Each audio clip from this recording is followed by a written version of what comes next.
Hey guys, it's Robin, Artist on the Crafts, and welcome to my craft room. Now that we've survived Thanksgiving, Christmas trees are going up, Christmas carols are being played, and it's time to start making some Christmas ornaments. A few years ago, one of my blogging buddies sent me this folded hexagon ornament. I'd asked her where she'd gotten the pattern, and she told me, and you know, it's been like 3, 4, 5 years. I'm not sure how long. I don't remember. I don't have the link anymore. So I went searching because I really wanted to make one of these because I just thought it was really kind of cool.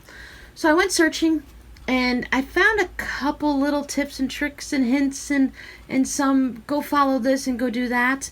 Some of them linked to a video, which would be great, except the video was in another language, which is okay. So I'll just follow the video and just look at it, you know, basically follow the pictures instead of listening to it and see if I can figure it out.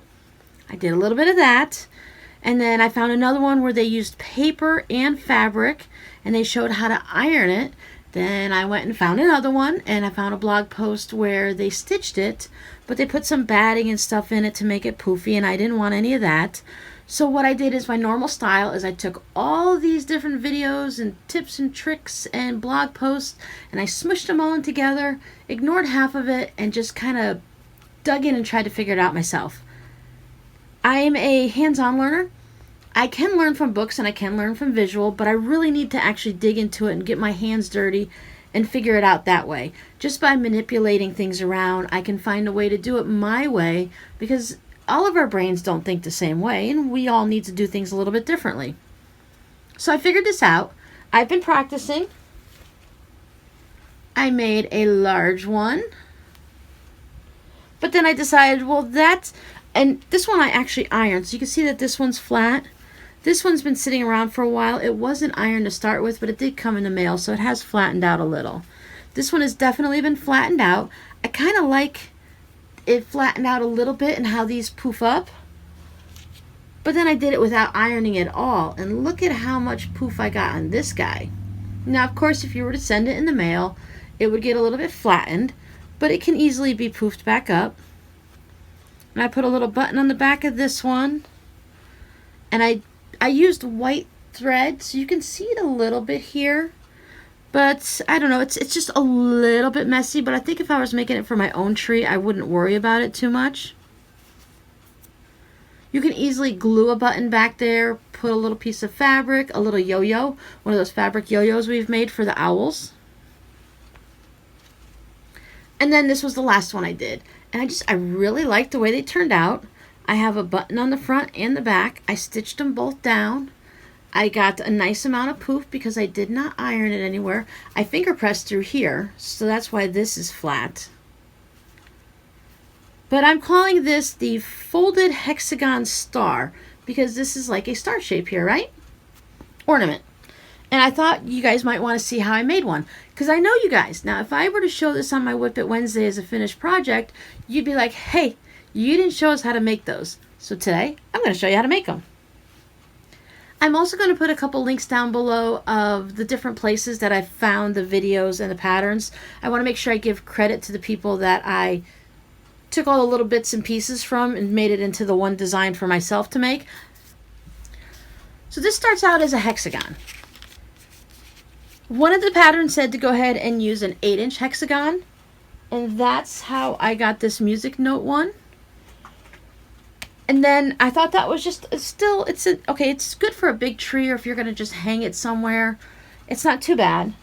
But I thought I wanted it to be a little bit smaller, like the original. So then I went down to a 6-inch, and then that's how I got this size. So what the formula ends up being, it's really complicated. You ready? If you start with an 8-inch, you'll get a 4-inch finished ornament. If you start with a 6-inch, you'll get a 3-inch.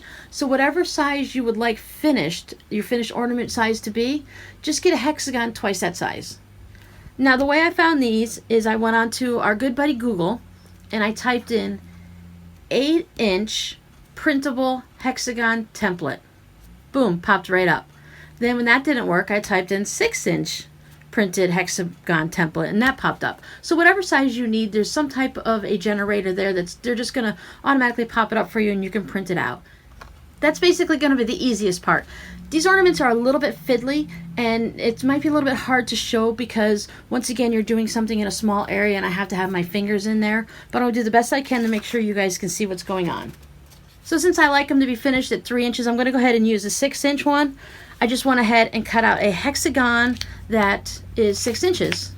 So whatever fabric you want. I found this nice in my stash. It's a burgundy with all the little gold swirls, scrolls, and the leaves on it. I thought that was really pretty. And then I went ahead and I used some fusible interfacing on the back. I used my lightweight one that I use for everything. It's the Pellon P44F. P for Pellon, 44 is their number for it. Maybe it has something to do with the weight, and F means fusible. Fusible makes it a lot easier. Now you can go ahead and skip the interfacing on here if you want. My fabric is not heavy and sturdy, so I wanted something to give it just a little bit of form, and once I start folding it, I wanted it to be able to memorize it just a little bit better. Now, if you have a heavier fabric, like if you were using a batik, batiks tend to be a little bit sturdier and stronger because of the way, I think it has something to do with the way it's woven in the dyes, because it goes all the way through. When we start folding it and everything, it'll be really easy to hold its shape, so I probably wouldn't use any interfacing on a batik. I haven't tried it yet, but I was thinking that maybe felt might work too. It might be a little bit too thick for what we're going to do in a minute, but I might test that out later. Now your next step is you're going to need to find the halfway point in between on each side. I just laid this on my cutting board. This is 3 inches and I marked the halfway in between.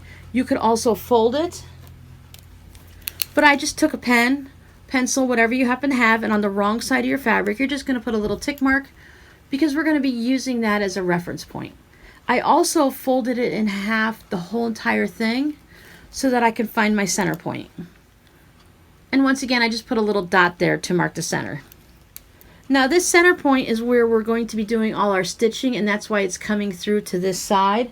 I'm going to start out with some red thread and see how the back of this ornament looks when it's done. And if I notice a lot of thread there that's really obvious, I'll go ahead and put another button on it. I have chosen for my front button to use this red one. Now I know Joann's has tons of fun buttons. Like this one would have been really fun with a snowflake button. I don't have very many novelty buttons like this right now. That is not part of my collection. I'm going to wait until after Christmas this year and then sneak up to Joann. Well, I'm not going to sneak up to Joann's, right? I mean, everyone will see me there. And I'm going to pop into Joann's and see what they have on their clearance, because they'll put Christmas on sale. Well, they'll probably put Christmas on sale before Christmas even gets here. But I have my button, and if I notice a lot of thread on the back, then I'm going to try gluing a button on the back this time. I also have 3 strands of embroidery floss to use for my hanger. I used 6 on this one, and I thought it was just a little bit too bulky. So I put 3 on this one, and I thought that was really nice. Now, if you have a really thin 1/8 inch ribbon, that would be nice also. But most of my ribbon is really wide or Halloween, and that wouldn't work for this. I was thinking they have that really thin 1/8 inch sheer ribbon. That would go really nicely through here. And then I just tied a little knot. But we're going to need something to hang it from. All right, I know I'm kind of all over the place today. I'm going to try to rein it in. Now we're going to get serious here. This is going to take, I'm going to show you each and every step. There are 6 of these little diamonds that we're going to work on, so I'm going to show you how to do each and every one of them so that over the course of time I can make sure I keep my fingers out of the way a little bit and you'll be able to see what's going on. I have regular sewing thread. I tried to grab it to match the back of my fabric. I just put a little knot in it. Now from the wrong side of our fabric, I'm just going to take a little tiny tacking stitch right here in the center, just enough to hold it so that my knot is going to be right there. Okay? And then I'm going to go to any of the sides, it doesn't matter. I'm just going to take a little bit of a tack. I'm just going to grab down a little bit from the edge, maybe about 1/8 of an inch, just not too much, just a little bit. No exact measurements needed. And I'm going to slowly pull this so that it goes into the center. Now at this point, some of the tutorials said that you can iron right here. If you have one of those little small applique irons, that might be good, or they have those little irons you just hold in the palm of your hand.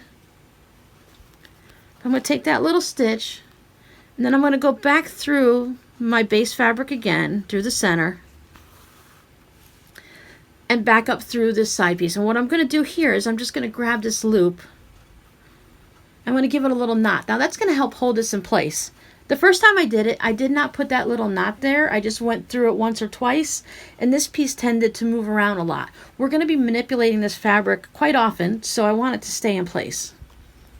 Just kind of peek through here, and I'm going to grab right at that little mark that we made again. Now this right here is actually going to turn into one of these little triangles. So I'm just going to let this kind of open up, like, see how it's kind of poking up right here? And I'm going to bring this section once again to the center. So I get that out of the way. I'll let this little flap, this little triangle here flap away. You do want to try to stick it into the center. You don't want your stars, you don't want this center of your diamonds here to be a little off kilter. We're going to be able to hide a lot of things underneath this button. So I went through the bottom, went back through my folded edge, and I'm just going to grab my loop right here and tack that into place. And I'm just going to keep going around the side. Sometimes your thread's going to get a little tangled. You see how I've got the two little ear flaps hanging out here now?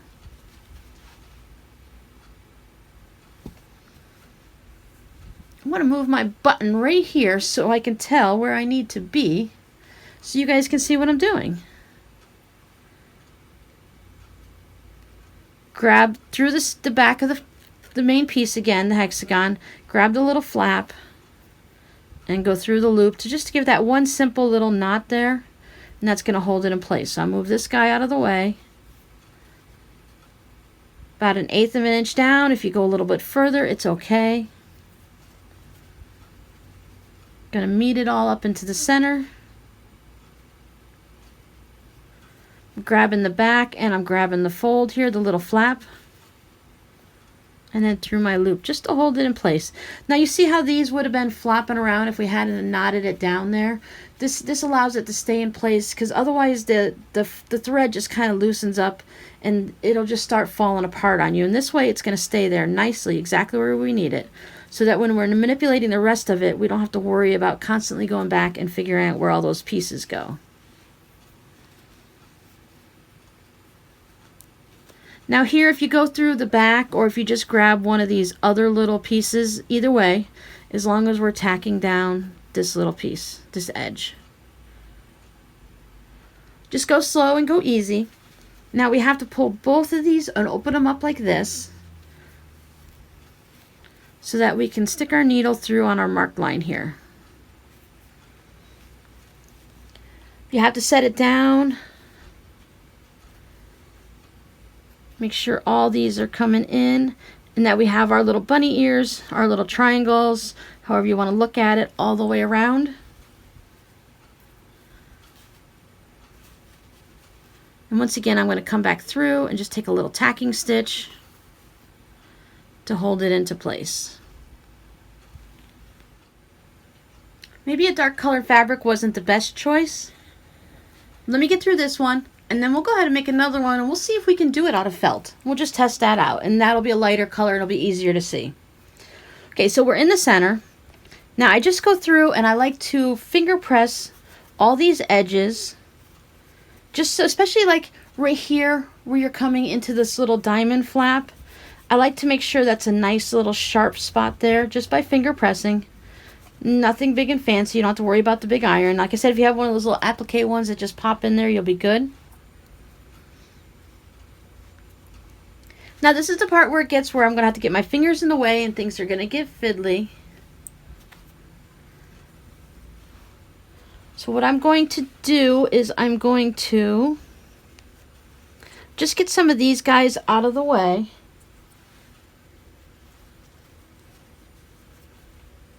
just so it'll be easier for us to see exactly what we're doing.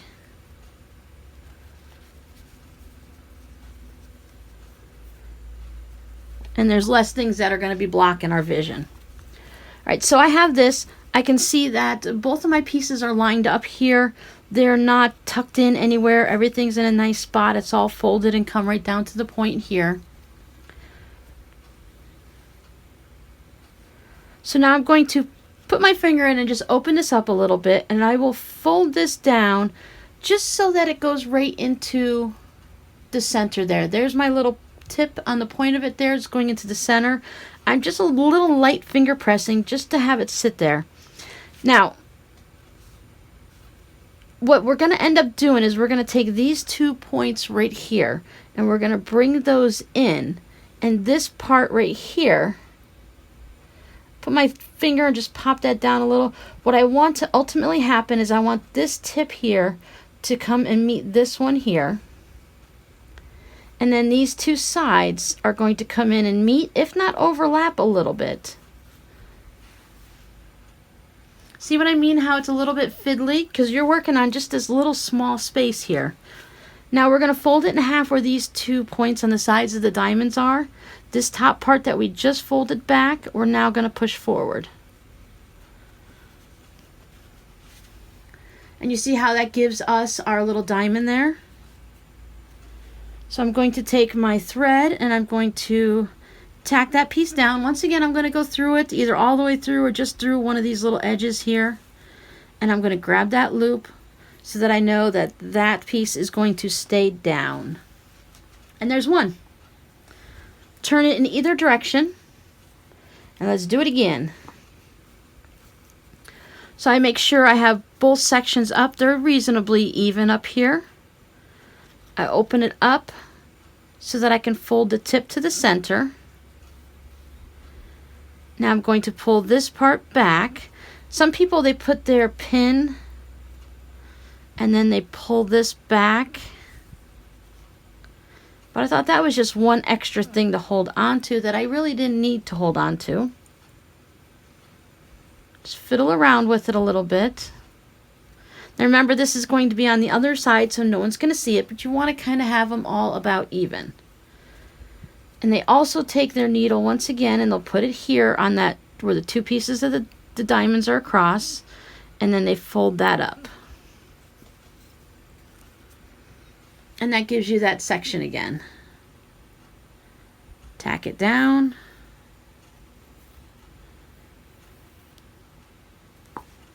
And we can move on to the next. Fold this guy out of the way. We have him, nice and neat.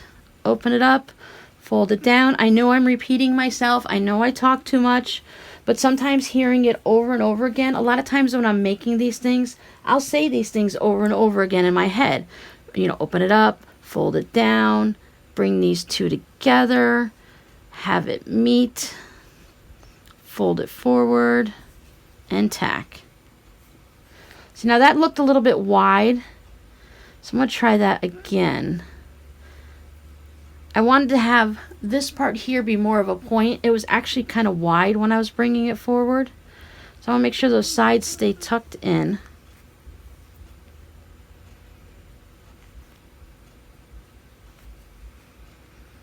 And then just tack it down.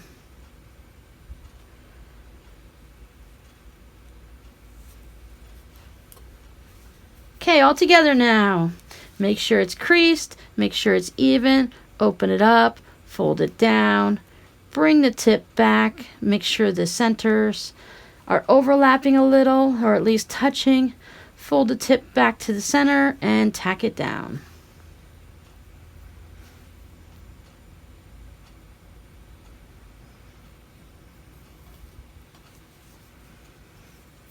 I'm going to move this guy over here out of the way.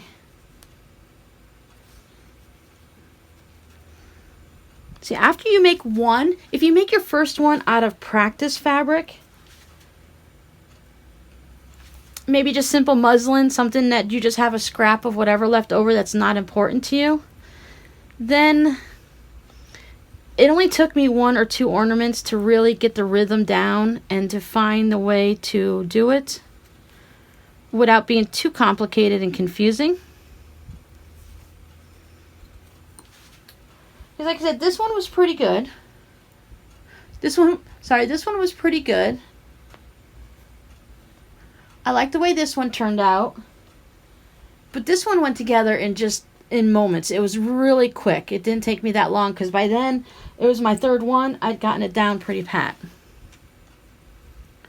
Make some for your kids or your grandkids' trees with your first couple practice ones because they're not going to mind. They're just going to be happy to have something from mom or grandma on their tree.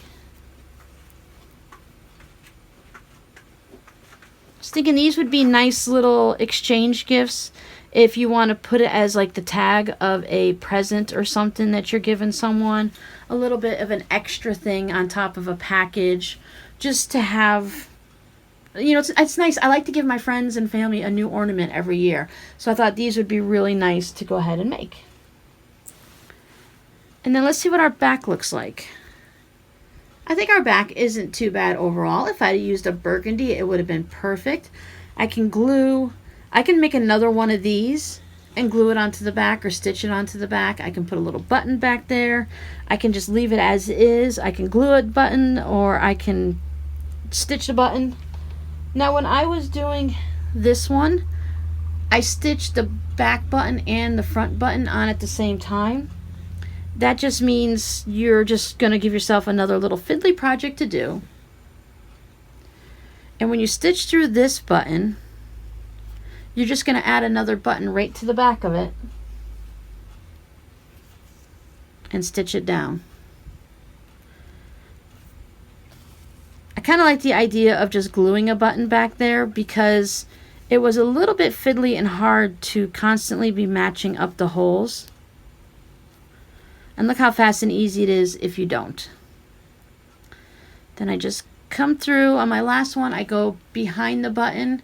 I don't even come up through the holes. I wrap it around a couple times just because that's the way I was taught to stitch a button down. I grab some of the fabric back there and just tie it off. Then you can take your extra thread, just bring it through any of these little triangles here, diamonds.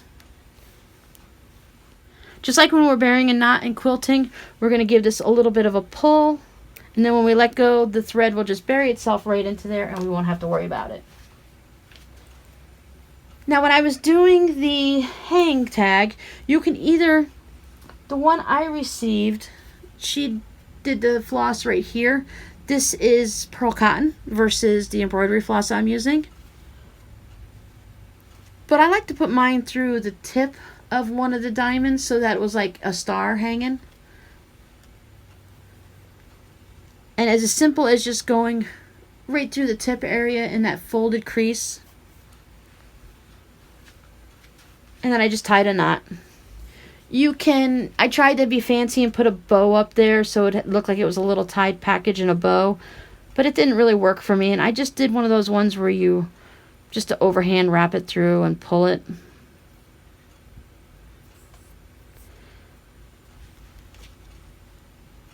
You can put a little fray check at the end if you want, or just leave a little bit. I thought maybe I could pull it through there, but this is still just a little bit too thick. Oh, and my knot didn't stay. And then maybe if I used a different knot, it might have done it, but I couldn't pull it through.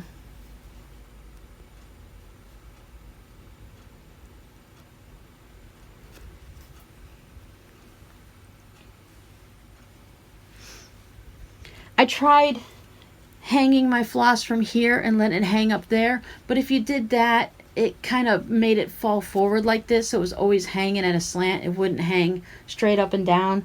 So that idea didn't work.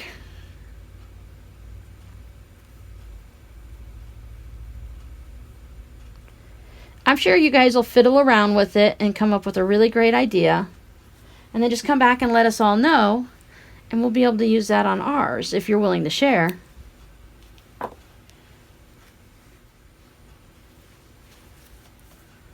So there you go. Let me go grab a piece of felt and let's try this again so that we can see it nice and large. Okay, I've got a 6-inch piece of felt, a 6-inch hexagon. I went ahead and marked my areas. I'm using black thread so that we can see it really well. I'll just go ahead and do this really quick. For the basics, you've really seen most of it. This part is a simple part. You're just going to grab each side, bring it to the center,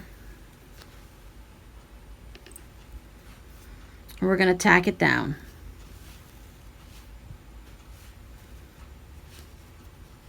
Grab the next side. You might have to go a little bit further in with felt if you actually chose to use that as your medium, because the thread might tear through. These were really cute in paper.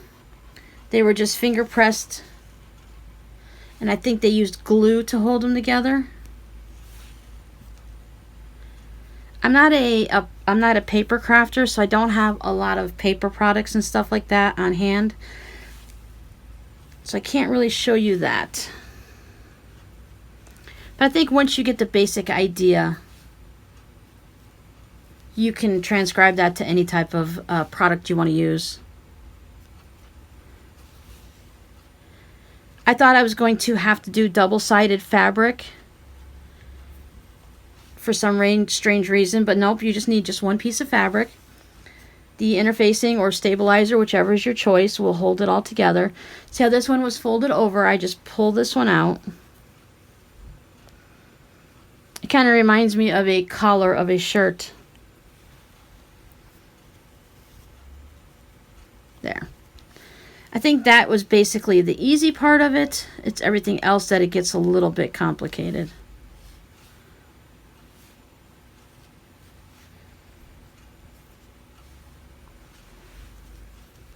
Just kind of pull these all out to make sure everyone's laying nicely. Make sure nothing's folded inside.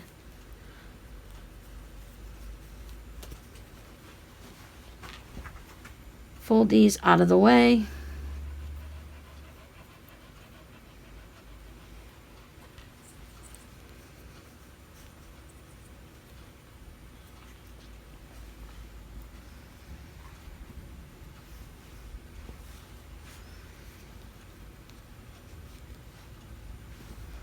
Okay, let's see if we can see this one any better. There we go, nice and close. Now put your finger in so it folds down, and you can see that that point goes right there to the center. You're going to kind of squeeze in at these two sides here, and at the same time this part's got to come back towards you. So you have this folded in here, and then you have your point here. Okay? Then right here, once again, at our little points on the sides of our diamond, we're just going to fold it back forward. If we have to tuck these pieces in a little bit to make sure it stays a nice point there. So this is definitely going to be too bulky as felt, just like I thought it would be. But that did help us see that a little bit, right? Now, I found that even when I was doing this without you guys, I used my little clover clips to keep everything out of the way. It was so much easier when I only had to deal with one section at a time. So we're going to start folding this forward. So we have a nice little point here. And then we'll just kind of hold our thumbs at the halfway point between here and here and push this in so that that folds over like that. And now we have our diamond again with the little opening in the center. And fold it back in on itself again.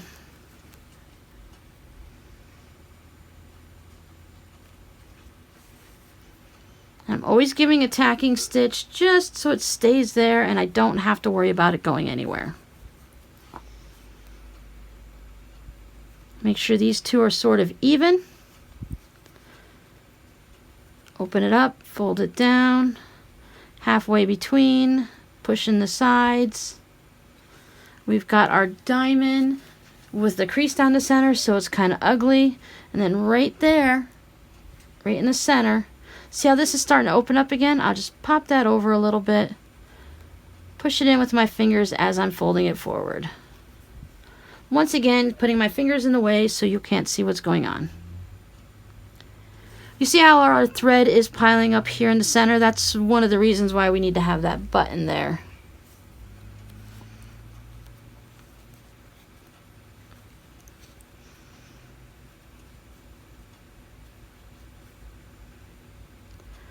So I hope you guys make some of these. If you do, go ahead and tag me on Instagram. You can always email the pictures to me. You can send pictures to me on Facebook through my personal Facebook page or through my RS Island Crafts business page. That page is still there, up and running.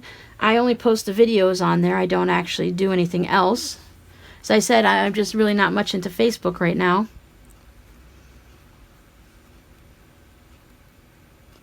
But I do enjoy hanging out on Instagram an awful lot.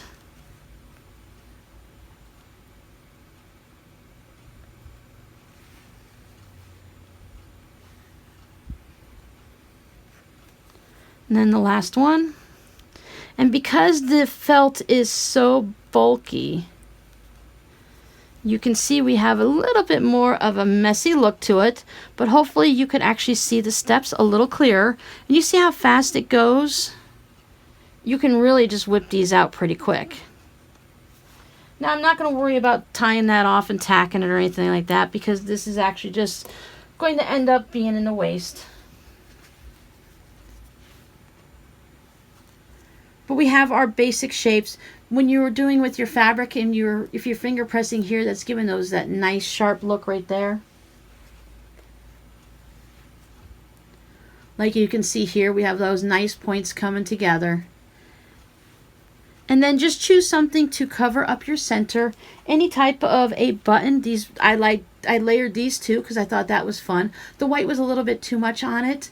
And then I wanted to have some green to go with the green, so I thought that was fun. Now they said a snowflake would look really good on that one. I bought this fabric at Joann's, a long time ago. I'm still working through my Christmas stash. It's almost gone now, so I'm thinking next year I'll be able to actually buy more Christmas fabric. And that's going to be fun. Here's the one we just worked on. And the original that started this whole business today. That's fun fabric. So you could try making some solid ones. That might work out really well. I kind of like the decorative fabric like this. As I said, I think these would be really good to put. You can add a little name tag to it and put it on a package or just add it to the package. You may be able to, I think it's going to be a little too thick to stick into a Christmas card if you're going to actually mail it. The post office only allows anything that's 1/4 of an inch. Now, I did receive this one in a card, I believe, but it depends. Now, my buttons are a little bit bigger than hers, so it does stick up a little bit more. I would take it to the post office if you're mailing it in a Christmas card just to see if you're going to have to put extra postage on it. So as always, if you guys have any questions, just go ahead and leave them down below, and I do the best I can to help you out, to show you whatever else might have confused you. It is, like I said, it's hard when you have to keep your fingers all in a little spot like that. I want to make lots and lots of ornaments. When it comes to this time of the year, that's the only thing I really want to do is make ornaments. But once you're starting to hit December, it's getting a little too late for me because I always have so many other things to make. I really need to get this thing under control and make ornaments throughout the year. Alright guys, until next time, you have a great week. Bye!